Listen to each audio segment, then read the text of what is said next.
Hey, how's it going, guys? Mr. Boss for the win here, and in today's Grand Theft Auto 5 video, I'm going to be talking to you guys about the best new way to make money in Grand Theft Auto Online, at least over the next 9 to 10 days. So this has to do with some of the brand new content that Rockstar just added into the game as either a part of the Gunrunning update or Independence Day. I don't know what they would consider this, but it is the new adversary mode, Dawn Raid, which is one of the more interesting ones we've received so far. Now, the reason why we're going to be talking about this today is until July 10th, this adversary mode nets you double money and RP.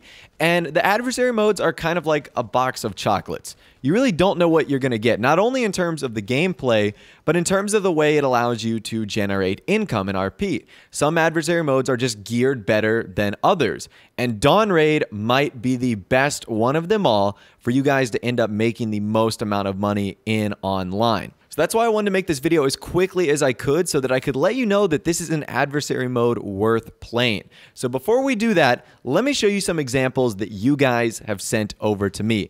And I kid you not when I say that every single photo that you guys have sent to me, the winner had over $100,000. In fact, most of the time it was, upper $100,000, close to $200,000, with some players getting over $200,000 for winning their respected rounds. I've never seen anything like this in an adversary mode. Typically, when you guys send me how much money you've made, sometimes it's 40 or 50,000. The upper ones are close to 100,000, maybe slightly over. In this case, it was like minimum 100,000. Most of the time in the middle, like 150, and if you were really lucky, around 200,000. I mean, the amounts were absolutely insane for what you guys were sending me. So this is actually quite refreshing because number one, there wasn't another money-making opportunity that Rockstar introduced with this event week. This is the only double cash and RP1.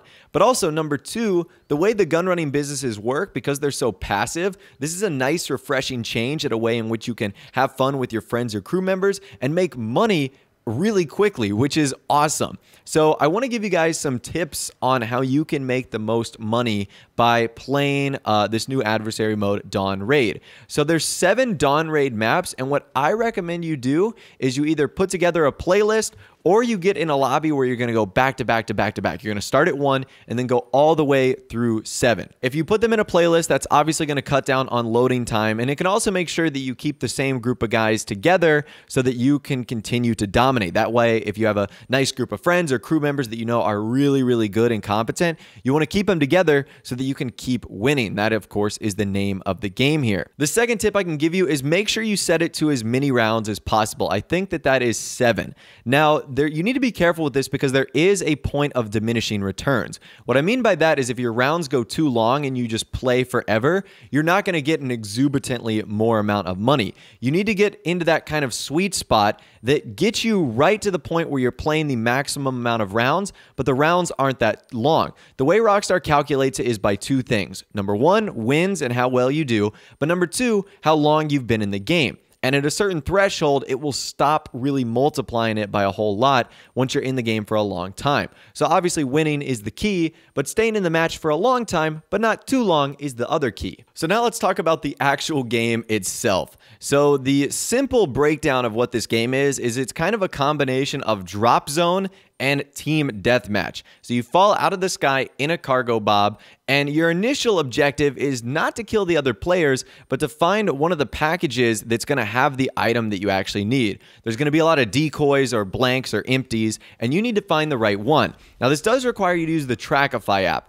Now, this will really depend on if you succeed in this versus not succeeding, because there seems to be a lot of players that struggle with the Trackify app. I am one of them. So if you're really good with it, you can identify the one that has the box, that has the package, you grab it and you get a jump start on your enemies. That's one pretty cool strategy. Another strategy you can do is when you're parachuting in, you can actually land on one of the boxes. It's a lot easier to see them from the sky than on the ground because a lot of times they're like tucked into corners. So when you parachute down, instead of trying to get like jumping right on a person or an enemy, try and find one of the boxes. And this will be easier the more you play on the maps because you'll be able to develop where the boxes spawn and you'll have a better understanding of where they will be, and also in terms of where the relationship of the enemies are too. So that's probably the biggest thing I can give you guys, is focus on the Trackify first. A lot of people jump in and they automatically treat it like a TDM. If you get a jump start with the box and you get your team to protect you, then you're pretty much good to go and you can ride it out to the drop zone.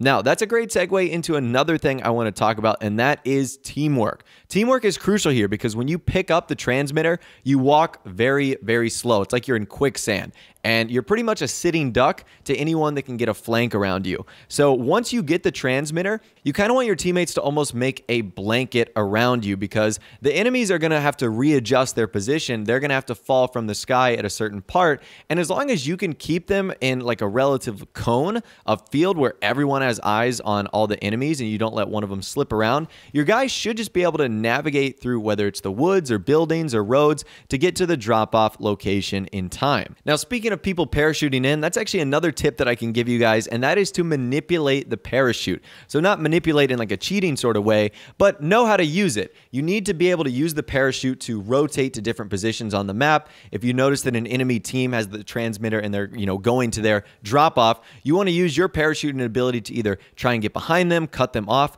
do something. Don't just drop and land at the same location each time, and know that the map is pretty big. So there's going to be the spot where all the transmitters are, or at least the boxes with the potential transmitters, but then the drop-off zone is like really far off to either the left or the right. So keep that in mind when you are dropping, that you don't want to go to the same spot every single time. And then really the last tip I can give you guys is just use the entire arsenal. You've got a grenade, you've got a shotgun. Throughout some of the gameplay that you guys are seeing here, you'll see me attempt to use multiple different weapons. The maps will require different weapons for different scenarios. Some of them will be way more close quarters. Some of them will be super long range. Others, explosives, will work quite well. I tried to use a volley of different things here. It really does keep your opponents on edge. Because if they know, for example, oh, I can't hide behind this because there's a good chance a grenade might come in, or I don't want to be out in the open too long because I might get sniped, that might kind of throw a wrench into their game plan, and then you'll be able to take advantage of it. But really the big thing here is that it's double money and RP. Without this, would I enjoy this game mode? I'm really not too sure. It's not my favorite adversary mode,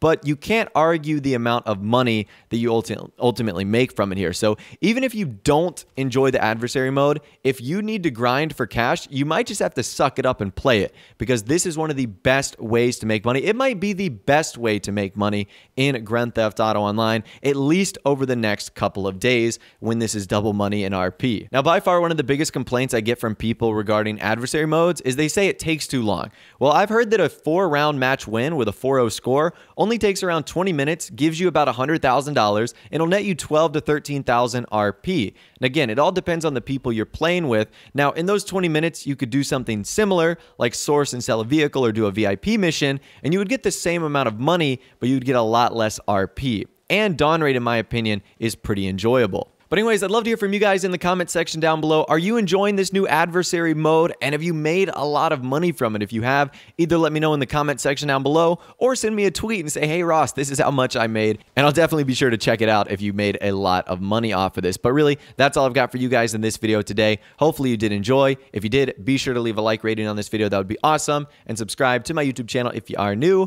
or you like daily GTA 5 videos like this. Without the way, guys, like I said, thanks so much for watching. Take care, and I'll see you guys in the next video.